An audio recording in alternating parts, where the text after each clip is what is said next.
신체의 좌우 한쪽 신경에 포진 바이러스가 감염돼 일어나는 대상포진.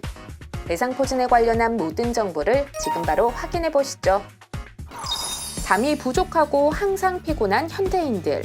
여기에 스트레스까지 가중되면 몸 이곳저곳에서 통증으로 신호를 보내곤 하죠. 그런데 이 통증 가볍게 여기면 안 될 것 같습니다.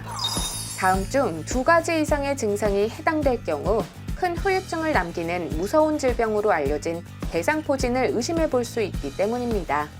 대상포진은 어릴 적에 수두를 앓고 지나가면 이 수두 바이러스가 한참 이제 막 수두가 전신적으로 확 생기거든요. 그 다음에 잠복을 해버려요. 힘을 다 잃어버리고. 그 수두 바이러스가 잠복돼 있다가 이제 살면서 면역이나 체력이 떨어지는 경우에 한 번쯤은 재활성화되면서 힘을 얻어요.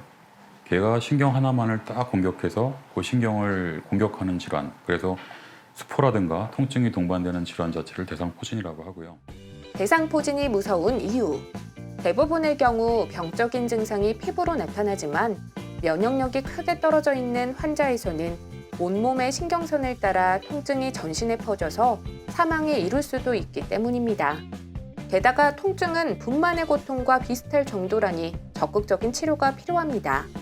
신경통으로 넘어가게 되면 주사나 약에 반응이 좀 떨어져요. 그러니까 대상포진이 급성으로 왔을 경우에는 신경치료, 신경약 이런 거에 반응이 굉장히 빠르고 좋거든요. 그래서 초기 치료가 굉장히 효과가 좋습니다. 근데 반면에 방치가 됐어요. 2달이든 3달이든 2년이든 3년이든 방치가 돼서 통증이 많이 좀 올라간 상태. 그때가 되면은 신경치료나 약에도 반응이 좀 떨어지기 때문에 치료를 훨씬 더 오래 해야 되고 약도 더 센 약을 써야 되고 환자분 입장에서도 더 괴로울 수밖에 없는 상황인 거죠. 그렇다면 병원을 방문해 대상포진임을 확인했다면 어떤 방법으로 치료를 하게 될까요? 대상포진이 발생했을 때는 일단은 굉장히 빠른 시간 내에 조기 치료하는 게 중요합니다. 어떤 신경이 공격당했는가 진단을 내린 다음에 그 신경에 대해서 집중적으로 치료를 하게 되죠. 한 보통 4, 5일 정도 입원해서 열심히 그렇게 치료를 받고 나시면 거의 많이 좋아지시는데 일부 남는 경우들도 있어요. 그래서 4, 5일 치료하고 끝 이게 아니라 신경통으로 넘어가는 그 기점이 1달에서 1달 반 정도거든요. 그래서 그때까지는 매일같이는 아니더라도 주기적으로 좀 신경치료, 신경약 이런 걸 조절해 가면서 이 후유증이 남지 않게끔 열심히 좀 도와드리는 게 굉장히 중요한 치료입니다. 개개인의 병변이 다르고 중증도도 달라 맞춤 치료를 진행하게 된답니다. 그런데 분명히 몸 곳곳에 통증이 느껴지지만 대상포진이 아닌 경우도 있다는데요. 만성 통증이라는 거는 적어도 1달 이상에서 3개월을 넘어가는 그런 통증들을 만성 통증이라고 합니다. 방치가 되면은 굉장히 통증이 커집니다. 불 같아요. 사실 불이 작을 때는 우리가 끄기가 쉽잖아요. 근데 불이 커져서 굉장히 큰 화마가 됐을 때는 아주 진압하기가 어렵죠. 그런 것처럼 신경에서 오는 통증들은 방치가 되고 참고 오래 괴롭힘을 당하다 보면 이 우리 몸에서 통증을 담당하는 그런 센서들도 차츰차츰 증가를 하게 돼요. 그래서 이런 통증에 예민해지고 더 통증이 증가하는 양상을 띠게 됩니다. 그게 만성 통증의 아주 무서운 부분이기도 하고요.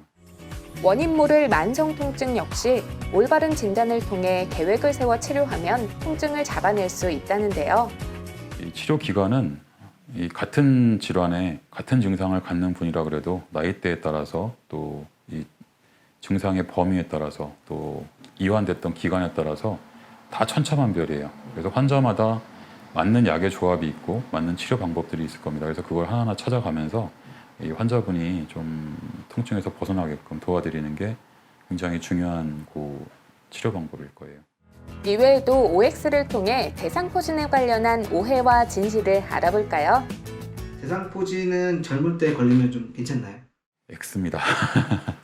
대상포진은 젊은 층에서 걸리게 되면 후유증으로 남는 확률은 많이 떨어지지만 만일 그게 대상포진 후신경통이라는 후유증으로 넘어가게 되면 이 나이 드신 분들에 비해서 훨씬 더 오랫동안 고생하실 수가 있기 때문에 이 젊은 층에 앓는다 그래서 이게 괜찮다라고 말씀드릴 수는 없을 것 같아요. 백신을 접종해도 100% 예방은 좀 힘든가요? 예, 맞습니다. 어떤 백신이든 100%라는 거는 없습니다.